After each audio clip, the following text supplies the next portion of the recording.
Supreme court ने NA 97 तांदलियांवाला में वोटों की दोबारा गिनती से मुताल्लिक लीगी रहनुमा अली गौहर बलोच की नज़र-ए-सानी दरखास्त खारिज कर दी है।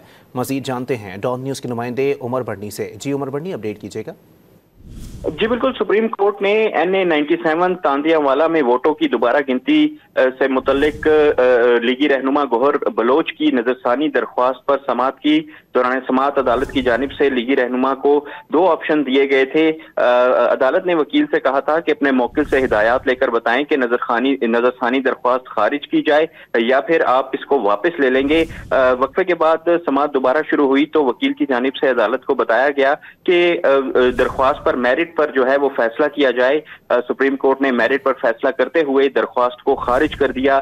सुप्रीम कोर्ट के जस्टिस अमीनुद्दीन खान और जस्टिस नईम अख्तर अफगान पर मुश्तमिल दो रुकनी बेंच ने इस दरख्वास्त पर समाअत की। जी बहुत शुक्रिया उमर।